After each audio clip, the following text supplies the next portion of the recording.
دم باش تماشاوان نجاح دیاره دن هذا الهرم کردستان جبروی روشا کوهات که روجه بگمان پشتی هرشین چکدارن داش بو سرشنگالی هنده ورندن رژه که زور یا خلک وانده وران مالو حالین خوب جیشنو او در بدری باجارو کندن حتی در بدری گندن دنین هرم کردستان بونه جبلی هنده رژه که زور یا آوارن باکور روش آوای کردستان جای حتی روشالاجی دن هذا الهرم کردستان و جبلی وان مالباتن عرب اوین کل نواراس و الجزیره عراق بردام لهرم کردستان کجبری هرم کردستان دبل اوقات تا خویا کرنجی اوقات تا دیتنجی روش بفان نزیکان باش نبه جبر کو هستا شنگاله دا گیر کریه جبر کو هرشه هستا هرشه جدینا و روشا بونمونه نوراست عراقی روشه که تبلیغه و یا نهاجی که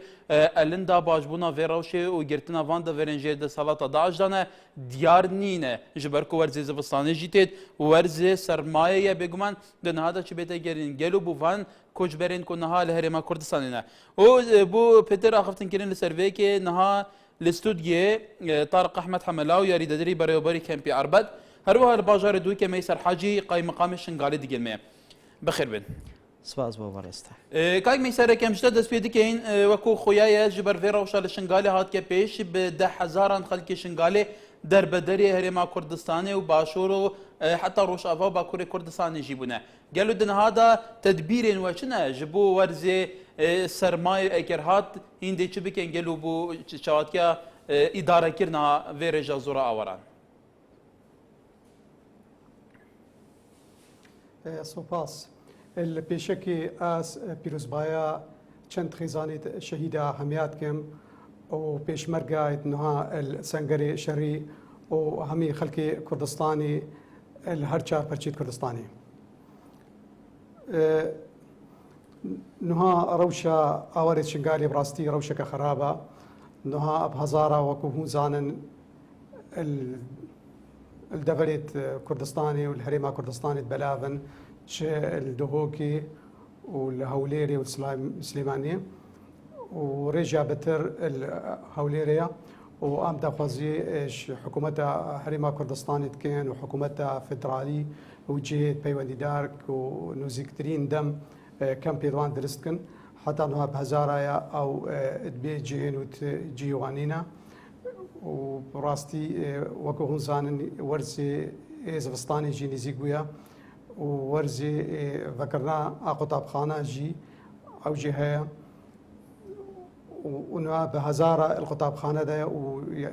أو ولی کای میسر جروی بله قطاب خانه جی فعلا جروی اداری و شنگالت که ویتا چارچوب اداره کردن پارێزگەها نینوا کو سر به حکومت ناوندیه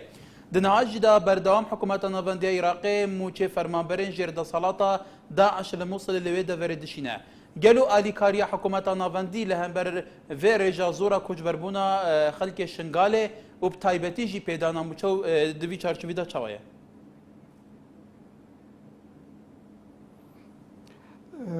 حتى نوع او موجا تيا دقهيا فرام بريتت بيت شنغالي بسبب شغلك زحمته هناك جيت كيا كركوك وهرش دهي فاجرنا نانيدا يعني حكومة أنا بندي براستي حتى أنها تشتكي يلك يكا بيد في وهكا أو هاريكاريا هكا بيد في شغلك شنغالي رانا كريا جبلي أو منحة مليون دينار أو جي تأخير بو حتى أنه أفده هيفن هيش نيفكا خلكي أو من نبريا بله كاك طارق كان عربد لسنوري بارزغا سليماني ام كان بگمان آواره ليه آواره روشای کردستانی ليه لما كدا اوي خلكي شنغالي شستا بما بشكات نوتر بيجل اواني ترسا شورزي سر موصولات بگمان روشکش پیش هات سیاسی کنی شو بیشتر ندن که روشک بمزانه چاک نبیت من بگیرن سر مال حالی خیال. بله. ای آماده کاری کنی او. بله. سپاس بۆ بەڕێستان پێشەکی پیرۆزبایی جژنی قوربان لە هەر چوار پارچەی کوردستان ئەەکەم سەربەرزی بۆ شەهیدان لە ڕاستیدا ئەوە کوڕنکردنەوە بۆ جەنابە دوو کەمپ هەیە لە سنووری ناحیە عاربەت یەکیان کە کەمپی پەنابەرانی کوردانی ڕۆژ ئاوایە لە باریکە کە کەمپێکی هەمیشەییە و کەمپێکی تریش هەیە کە لە عربەتە ئێستا ئەو کەمپە تایبەتە بە ئاوارەکانی ناوخۆ کە پیانە ئوترێ نازحین وەکو ڕەوشی ئێستەی ئاوارەکان تاوەکو ئێستا حکوومەت و ڕێکخراوەکان و خەڵکانی خێرخواز بۆ شێوەیە هاتوون بە دەمانەوە کە تا ئێستا ئێمە الحەمدولیلا گرفتێکی وامان نییە کە شیاوی باز بێ بەڵام وەکۆی کەش و هەوا بەرەو سارد و سەرما ئەچێت ئێمە ڕوومان کردوتە حکوومەت نووسراومان بەرز کردوتەوە بۆ پارێزگای سلێمانی یەکەی فریاگوزاری و هەروەها ڕوومان کردوتە ڕێکخراوەکان سەرجەم خەڵکانی خێرخواز کە لە داهاتوویکی نزیکدا سۆبا نەود ئەو پێداویستیانی کە گەرمکەرەوەن بۆمان دابین بکرێت ئەمە بێژگە لە جگا وەکو خێمە وەکو خان و وەکو ئەمە بەڵێ ئەوە کەمپی من ئێستا تایبەت باسی کەمپی ئاوارەکان ئەکەین لە عربەت ڕەوشی ئاوارە لە ناو خێمەدا گرفتێکی نییە چونکە بە تەجروبەی ئەوەی کە زیاد لە ساڵێک پەنابەری سووری لە کەمپی عربەت دانیش گرفتێکیان نەبوو لەگەڵ سەرما لە کاتی خۆیان سۆبا و نەوت و هەندێ پێداویستی تر دابی نەکرێ وەکو گەرمکەرەوە بەڵام خێمە لە ئێستادا گرفتێکی نییە بێجگە لەوە خزمەت گوزاریەکان خزمەت گوزاریە سەرەتایەکەم بوو کەمپەکە چون دابین کراوە خزمەت گوزاریەکان لە ڕووی کارەباوە کە حکومەت دابینی کردووە سەرجەم ئەو خێمانی کە لێ وجودیان هەیە کارەبایان بۆ دابینەکرێت کارەباکە هەڵبەتە لەبرەو کەمپێکی ترانزێتە هێشا نەبووتە کەمپێکی هەمیشەیی کارەبا وەکو کارەبای عربەتە شارۆچکەی عربەتە بەس بۆ کەمپی پەنابەران لە باریکە کراوە بە کارەبا 24 سعات و هەروە خزمەت گوزاریەکانی وەکو نەخۆشخانە کە ئەمەرجنسی ئیتالی نەخۆشخانەی لێوێ داناوە بە سپاسەوە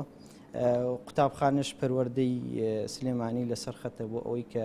خوێندنیا دابنرێت لە زووترین کاتدال بەنامەدا ڕێژی بۆ کراوە ئەحسایی خوێندکارەکان دراوپیان و خزمەت گوزاری سەرەتایەکانی تر لە ڕێگەوبان و لە کۆمەڵشتی تر و پاکردنەوە ئەوەش هەر بەردەوام هەیە و ئەی خزمەت گوزاری ئەمنی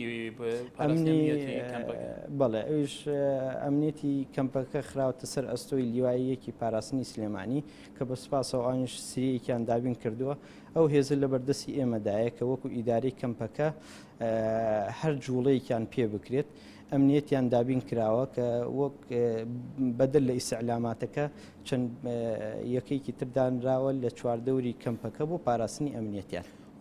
ولی کاکی میسر دنهادا رجیک زورا خلک شنگاله در بدری ترکیه و سوریا جیبونه جبلی پارێزگەیان دنیا هەرێما کوردستانê gelo hûn wekû qaymeqamiyet û îdara şingalê haya we ji rewşawan heye ka diha ew rewşawan çawa ye tensîqa we di gelvan her du wilatan heye ku çawa sere deriyê gelvan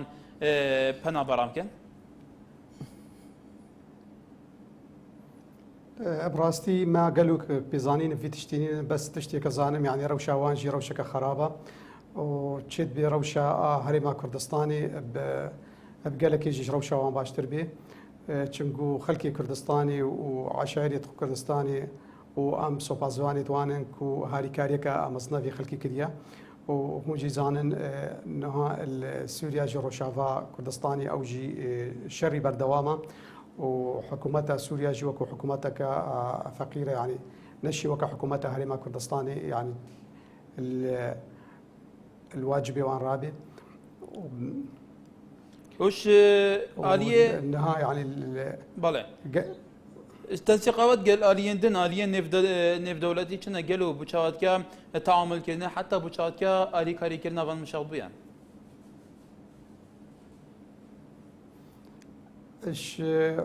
نسبتها اريك خراويت دولتي براستي حتى انه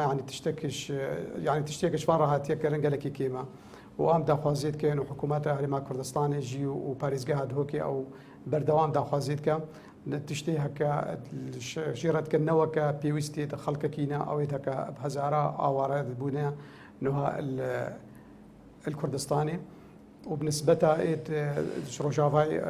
كردستاني او جي قالك شو ريسا وهانا كردستاني وهانا فر وحتى ابو دك تشوينا درفي هريما كردستاني وتشوينا تركيا او جي جماريك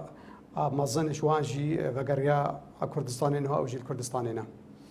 بله کرم آوای کدی پرسه بکن دنهادا لسر بنگه آلی کاری کرنا مشغبین شنگاله گلو وزارت کوچ کوچبرین عراق هي دهمان دم دا گلک ولاتین دنیای آلی کاری شاندنه بون من امریکا گلک ولاتین دن آلی کاریتوان گشنما بالا فرخانین هرم بتایبتی هولری گلو اف آلی کاری و کی خو گشنوا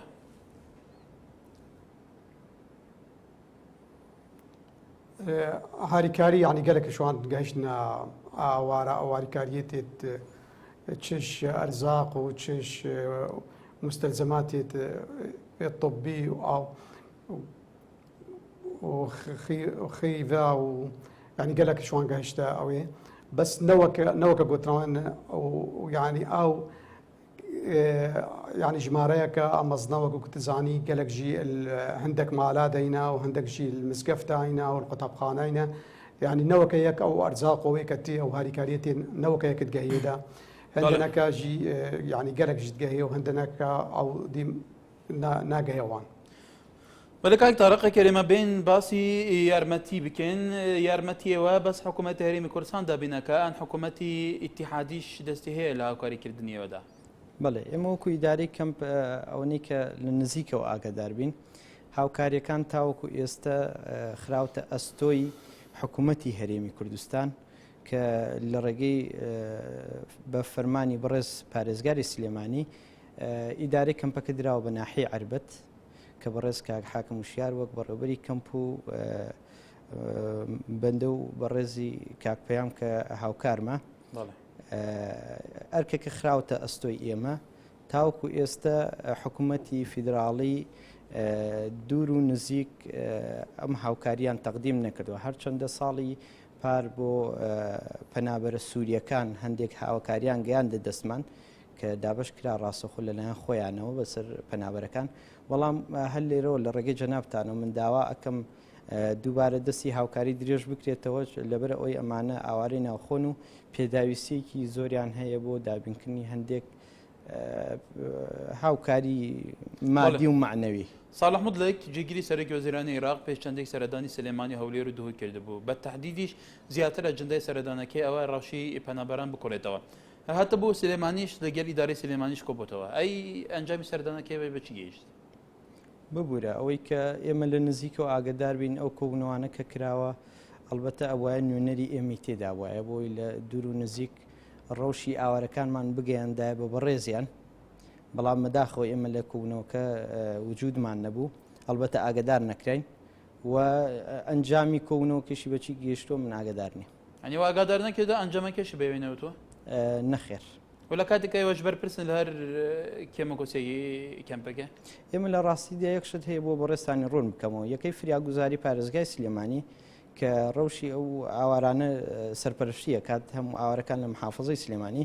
ئەلبەتە ئەوان دیارە زیاتر ئاگدارن لەو کۆبوونەوەانە و دەرەنجامەکانی هەموو چوارشەمێک لە محافظە کۆبوونەوەی ئەوە ئەکرێت سەربارەت بە ڕەوشی ئاوارەکان لەلایەن یەکەی پارێزگای سلێمانیەوە سەرپەرشتیە کرێت و هەموو ڕێکخراوەکان لەوێ ئامادەیان هەیە باس ئەکرێت کە لە هەفتەی ڕابردوودا کێ چ چالاکیکی هەبووە چه خزمەتگوزاری پێشکەش کراوە و لە هەفتەی داهاتوودا کێ خزمەتگوزاری دابین ئەکات هەڵبەتە لەو کۆبوونەوانە ئەوەی کە تەواجودمان هەبوو بێ ئاگداری دەنجامی ئەو سەردانی بە ڕێزیان نیم بڵێ کاکی مەیسەر شنگالێش بلی دەربدەربوونا بدەیان هزار خەلکی شنگالێ بە هزاران خەلکی شنگالێ وەکو بارەمتە جاریە داعش بە هاتنە گرتن دنەهادا لە مووسڵ و لە دەردورێندنە جارنا نوچە بەڵاو دەبن هەر نوچەیەک تیرۆکێکی خەمبار تێدایە تایبەتی کێچ ئۆژنێن ئەڤێن شنگال ئەڤێن ژێر دەسەڵاتە داعش گەل و هایاوە چش vê ڕەوشێ هەیە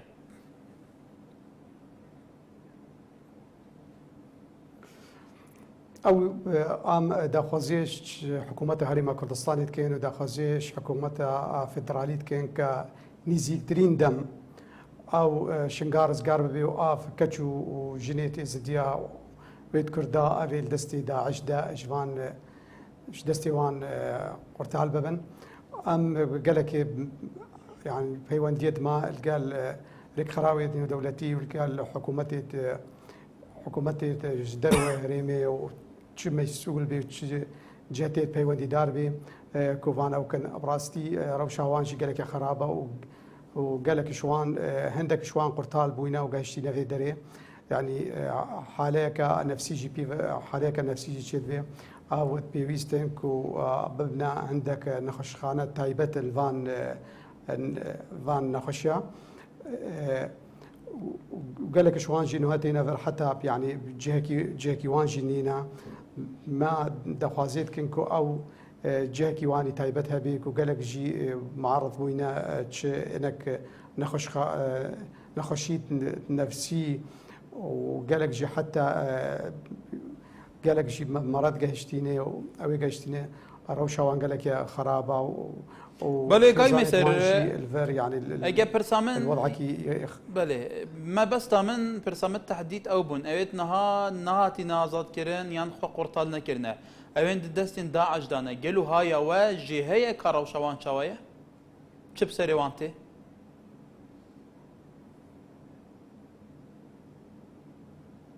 ببورستي نقشتم مقود بالتحديد برسيامن سرهن دي بو برسيارامن اف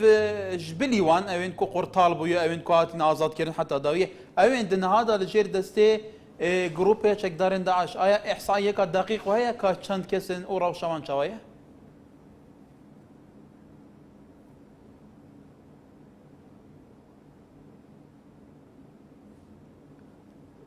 كاك ميسر دنگناي بله دیاره دنگ خلالیه بله كاك طارق كريمه بين زياتر تركيز لسر هاوكاريا كام كان لبروا هريمي كردستان لساده لقيراني كبورياجي قيران لنردني موشي فرمان برانو بريني بوجي هريم اي امش ام قيرانش بشك نبوا بو يقرب بو زروسكا ئێمە وەکو ئیداری کەمپەکە فەرمووی وەکو کەمپ وەکو یارمەتیدانی کەمپ وەکو پێدانی خزمەتگوزاری بوو کەمپ بەڵێ حکوومەت ئەڵبەتە هەرچەنەوە بەداخەوە قەیرانەکە دروست بووە بەڵام تقریبەن تەسیرێکی لەسەرەوە دروست نەکردو کە حکومت نەتوانێت خزمەتگوزاریەکانی بۆ کەمپەکە دابین بکات بەڵام لە سەروی هەموو ئەوانەوە من بە پێویستی زانم سوپاسی سەرجەم ئەو ڕێکخراوە نێودەوڵەتی و لۆکاڵیەکان بکەین سوپاسی هەندێک لە خەڵکانی خێرخواز لە کۆمپانیا لە شەریکەکان بکەین کە بەردەوام دەستیان پێمانوێ هاوکاریەکانیان ئەنێرن بۆمان و بە تایبەتی تریش خەڵکی شارۆچکەی عربەت کە هاوکاریەکی زۆریان تەقدیم کردووە بۆ ئەو با بڵێن برامیوانەکانمان لە عربەت نەخێر بە کورتی تەسیرێک لەسەر ئەو دروست نەبووە کە هاوکاری تەقدیمی ئاوارە بکرێیان نەخ زۆر جار کەمپین دروستە بێ ئەم کەمپینە بۆ کوکردنەوەی یارمەتیە بۆ ئاوارەکان ئەم کەمپینانەش بێگومان خەڵکێکی زۆر یارمەتی پێشکەشەکەن ئایا ئەم یارمەتیانە ئیدارەکردنی شێوەی دابشکردنی ئەم یارمەتیانە چون ئەم یارمەتی نەگۆ خۆی ئەگات ئاوارەکان یارمەتیەکان بە هەندێک شێوە ئەگاتە دەستمان یەکێک لەو یارمەت یەکێک لەو شێوانە بە شێوەیەکی منەظەمی پێ ئەوترێ بە شێوەیەکی تەنظیم کراوە ئەوش کە لە ڕێگەی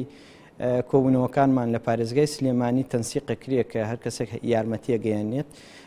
دوای شێوازی دابشکردنەکەی هاوکاریەکرێت لەگەڵ تەنسیقەکرێت لەگەڵ ئیداری کەمپەکە و بە شێوەیەکی ئاسان تەوزیعکرێت شێوەیەکی ترمان هەیە بە شێوەیەکی عەشواییە کە خەڵکێکی خێرخواز هاوکاریەکە گەێنێتە بەردەم کەمپەکە ئەمجا ئێمە ئاگادارە بین هەندێک جار گرفتی ئەومان بۆ دروستەوێت کە هەندێک خەڵک لەگەڵ ڕێزمان هەندێک خەڵک داوا ئەکەن کە خۆیان ڕاستەوخۆ خۆیان سەرپەرشی تەوزیع بکەن و لە کاتێکا کە هەندێک هاوکاری زیاد هاتووە ئەمێش هەندێک هاوکاری لەو بابەتی هێناوە زیاد دەرەچێ و ناچار بە هەدەرە ئەچێ هاوکاریەکان لەبەرەوە ئێمە داوا ئەکەین پێشوەخت ئیدارەی کەمپ ئاگدار بکرێتەوە لەوەی کە چی پێویستە ئەو شتەی کە زیاد دەرەچێ زیاتە بێ چی دەکرێ ئەوەی کە زیادە یا خراپ ئەبێت یاخود من بەداوای لێبوونەوە ئەڵێم بە شێوەیەکی ناڕەسمی لە سیاجی کەمپەکەەوە ئەخرێتە درەوە بە مەبەستی فرۆشتنی لەلایەن ئاوارەکانەوە ئێمە بەداخۆین هەرچەنە ئەمنمان دابین کردووە بۆ ئەو مەبەستە بەڵام سیاجەکە تۆزە فراوانە و بە کۆنتترۆل ناکری بۆ شێوازە بەڵێ لە ڕوویەکی ترەوە لامو دنیاە هەر وڵاتێک تووشی کارەساتێکیوە بێ کەسی دەوڵەمەند و خێرخواست زیاتر لە حکوومەت یارمەتی خەڵکێکی ئەدەم بۆی لە ڕەوشێکی وایە هەریش نەبێت تۆزێکی باریان سۆک بکەن لە بە تایبەتی لە شاری سلێمانی دەوڵەمەندەکان و دەسڕۆیشتەکانی سلێمانی لەمەیە یارمەتی دەریوە بوون ئەو هاوکاریانە زۆر بەرز نرخێنین ئێمە بۆ نمونە ئەشخاص هەیە ینی لە ڕوو کەسایەتیەکی دیاری سلێمانی کە پێش وەخت پەیوەندیمان پێوە کات و بە سوپاسەوە ینی داوای چی ئەکەن با ئێمە بۆتان دابین بکەین ئەوە بەرزە نرخێنین و هەروەها کۆمپانیاکان بۆ نمونە کۆمپانیایەکی وەکو گروپی کۆمپانیەکانی چۆمان کاک ئەحمەد هاوکاریەکی لە ڕادە بەدەری هێناوە بۆ کەمپی ئاوارەکان لە عەربەت و هەروەها پێشتریش بۆ پەنابەرە سووریەکان بەڵێ ئەمە بێژگە زۆر جار یارمەتی مادیش خۆی کرێتەوە بێژگە لە کەلوپەرام یارمەتیە مادیانە چۆن نەگەتە دەستی باوەڕەکان هەروەک ئاماژەم پێدا کە ئەو هاوکاریانە بە تایبەتی مادیەکە ئەم بۆ نمونە 2 ڕۆژ پێش جەژنی ڕەمەزانی پیرۆسی ڕابردوو لە ڕێگەی کۆمپانیەکانی چۆمانەوە ئەو هاوکاری بەدەست ماگەشت زیاد لە 130 ملیۆن دینار ئەو کۆمپانیایەکە عەرزم کردی هاوکارێکە گەیشتە دەستمان و هەر لە بە نوێنەراتی خۆیان ئێمە پەنابەرەکانمان ئاگادار کرد هەر خێزانی 50,000 دیناری بەرکەوت و هەروەها ئەو هاوکاری مادیانی تری کە لەلایەن ڕێکخراوەکانەوە دابین ئەکرێ هەندێک جار خۆیان ڕاستەوخۆ سەرپەرشتێکن بۆ دابشکردنی بۆ نمونە دوێنێ ڕابطەی ئیسلامی کورد هەندێک پاریان هێنا و تەوزیعیان کرد بە سپاسەوە ڕێکخراوی تر هەیە بۆ شێوازە هاوکاریەکان نەگەێنێ بەڵێ کاک مەیسەر حاجی قای مقامی شنگالێکە ئانها دەنگیمە بگەیتەوە ئەم پرسەمە دێڤە بە گەل و دنهادا لەسەر ئاسێ گشتی تایبەتیژێکی ئەف خەلکێ شنگالێک و دنهادا لە سلەیمانیە و لە دەڤەرێندنجێکی دەربدەر بوونە دناڤا قوتابخاناندا دژین لە گوندان لە هەرجیەکێ بە تەنسیقاوەت گەلوان باوەیەکی گشتی چاوەیە تایبەتی دنهادا کو تێگوتم تنێ دوویکێ 405 خوێندنگە پرنج ئاواران پرانیاوان کوردن ئێزیدیین شنگالەیە تدبیراو بۆ vەیەکی چێک و فعلا جیێن باش بوونە دابینکردن ڕەوشان باشتر بێ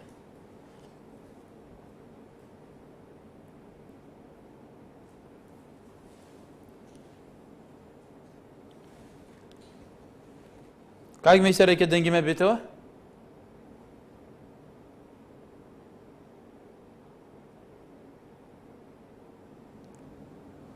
کاک مەیسەر کاک مەیسەرێکە تو مەگۆدار بکەی بەڵێ دنا دەنگیمە دێتەوە گەلو بەڵێ مەگوت ئەو ڕەوشانها بەلێ بەلێ دنهادا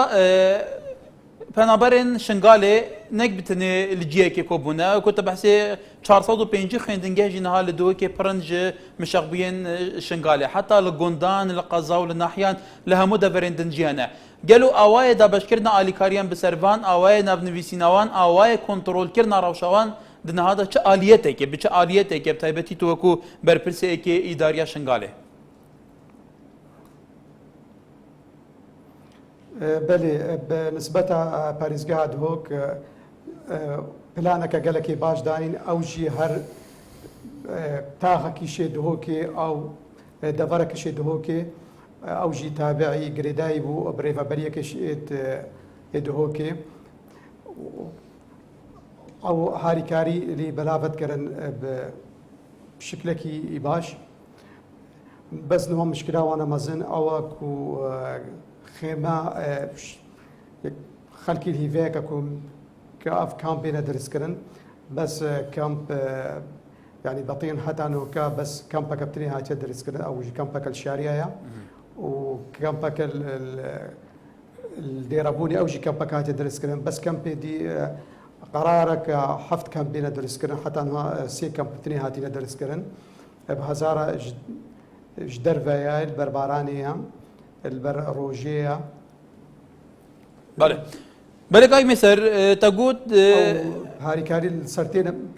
بله ev kempe şêwazê dirûstkirina van kempa çawa ye gelek caran serokê hikûmeta Herêmê Serhedana Duhokê kiriye wezîrê avadankirinê di gel dabûye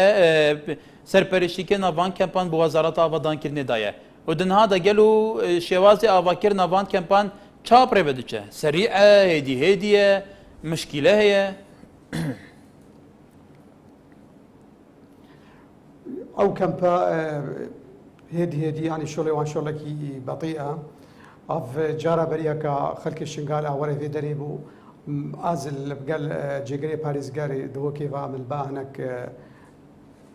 او ريك خراوسا رونشتنو او بريار بوكو الشير روجي ده عندك كم بادرسكا حتى انه افبونا دهيف وهناك جيش او كبنا هاتي ندرسكرن وهندك كمبتي ما هكا ديجي ناين ندرسكرن او برياركو كامباكا اباش بكرفانا شيكن الدفرة بامرني حتى انه اوجي بس اخفتنا هيش تشتغنا بويا براستي حكومتها هريما كردستاني وسلوكي حكومتي يعني او قالك يعني خمخاري فيكيا بس اجراءاتي تحكتشيت بن او ضعيفا او يكبتنيش شلاي باريس قاعد كيف تشيت بيه او يكي حكومتها تركايا بشي كريا او نهوي اللي شغلت بس خلاص نبويا ما باورا يعني باريس قاعد هوكي وجيت بيوندي دار وانت في بشي ويكي باش شيت بين في مجاري هبي كهربي في وبتايبتي امن نزيكي ورزي زغستاننا ويعني مجاري واف وهم بله قال لك ضرورينا اجفان كامبارا ولكن مسألة بليفي كي مسألة كدن هي بهزاران قطابي دنا بابان آوران دهنا وبيجومان دنا عاجدا ورزي خوان دست بكريه قالوا هو مصير خوان دنا وان قطابي نوا آوران دا چلي بيت تنسيق أوا بوه كي چيت قال إداريين جدا جدا اندفره جبوكو جخان نبي برنبن او برياركو يعني بشتي هكا كم درس ببن هندك قطاب خاناجي وي كامبي دا تشيكن بس اوجي وكو كامبي شغلي وانشكي هيديا حتى انه هيفكش ورزي قطاب خانات شويه حتى انه يجوا درسك نبلي وحتى انه تشي بلان البروانين وتشيت به هيش تاخير ببن حتى انه تشتغل نكرينا او افبري ده رجاز البي ريك خراوه كي رونشتم او على اساس قطاب خانه كي شكل خان كي دست بوي كرينا بس حتى انه اوجي خلاص نبويا بصدا قطاب خانه تيرا خلكي مناكا يعني بتزاني جمارة اوارا بهزارايا او قطاب بيجي بهزاراينا بس ما هنا قطامة هناك قطاب خانة عندك درسكنكو هناك خلق جي دراستي بك بس او مرا ما خلق الشنغال او ما ام زوترين دم فقرينا سر فقرينا شنغالي حكام فنقرنا شنغالي تشي اريشيت ما وكيشيت شنغالي بله افجي برسكا جرين بكاي مثلا كي مزنبو او بله دن هذا لشنغال دردور نشر الربيع هات يجرتن قال دبر دن هات يجرتن قالوا دقال هريما كردستان دقال سروكات حكومته وحتى سروكات هريما جي كيا لور قال جاران سردان دوكي كيريا وافي كنا قلت قالوا كابتن حلاويه اساسي فقرنا في شنغال بيت ازاد كان جبر كو كنت بيجي بصدان قطاب خانه بس ترى خوينكار وقطابيين اورا ناكت بله بردوام من بجنا حكومة هريما كردستاني ومن بجنا لاين سياسي همها كو حلاما وحيد او كو ام فقرينا شنغالي واوجي وكما زانن وبراستي اوجيت خام خالد فيكينا وانجي وكما تفيكو ام فقرينا شنغالي ويعني اهتمامك بخلق شنغالي واوارد شنغالي تجاره كسكيدينا نها تكرن تشلاي حاولاتيت هريما كردستاني وتشلاي حكومة هريما كردستاني بس وكا قلتي جيان تشتكى وفيان تشتكى او نها يعني بيش مرقا قهرمان براستي بيش تشوينا او دفرا ربيعه كنترول كرينا وان شاء الله نزيد دم او جي بيشتي هكا تنسيقك بله كايك طارق ان شاء الله شن لسر برسي اواركان و برسي دابينكيني بيداوسي اواركان بشيكي گشتي بتايبتي لسدا كورزيكي سخت لبردمان دا قال لك جاره اوندا باران دي ترخواني كونكريتي الرخه يعني ما بتايبتي لمصالانه اخير خود زاني چندين لافا ولا كردستان درز بو حتى ضرري جانيش تي ابو بيش قال ضرري مادي بو او دواكاري كاني برسان وكويكي كلبريو بركاني كامبي اربط بله والله ما هل الرقيب رستان وداول حكومتي مركزي عراق كين اگر هاوكاريا كانيان شربك انه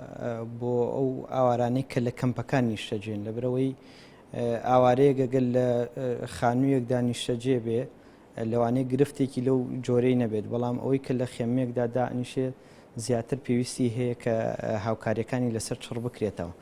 بڵێ بەمەبەستی مەسلەی بارانبارین هەندێک گرفت دروستە بێت بەڵام وەکو تەجروبەمان لەگەڵ پەنابەرە سووریەکان کە لە عربەت نیشتەجێ بوون لە سەرەتادا یەک جار باران باری کە زیان گەیشت بە 6 خێمە ئەویش خۆشبەختانە لە زووترین کاتدا بە هاوکاری مەیدانی بەڕێز بەڕێوەبەری ناحەی تانجەرە و سەرۆکی شارەوانی هێزەکانی پۆلیس و ئاسایش و بنکەی ئاگرکوژێنەوەی عربەت بەدەمیانەوە چوون و لە زووترین کاتدا بە دامینکردنی حەفارە و چاڵهەڵکردن گرفتەکان چارەسەر کرد و لە بارانی داهاتووتردا خێمەکان گواسترانەوە. لە ئێستادا گرفتێک نییە لەو جۆرەی کە مەترسیمان هەبێ ئەگەر بارانێکی لە خۆڕ ببارێت خێمە گرفتی هەبێت. بڵێ تارق ئەحمەد هەمەلاو یاریدەدەری بەڕێوەبەری کەمپی عربەتی هاوارەکان لە سلێمانی هەروەمەی سەرحاجی قایم مقامی شنگالێ گەلێک سوپاس. بەڵێ بەڕێزان ئەوە هاژێ بوو بێگومان ڕۆمالێکی تایبەت بوو لەسەر پرسە ئاواران لە کوردستانی بە تایبەتیژی شنگالێ حتا بە گەشتێکی دەن دەخێر و خۆشیان دابشی.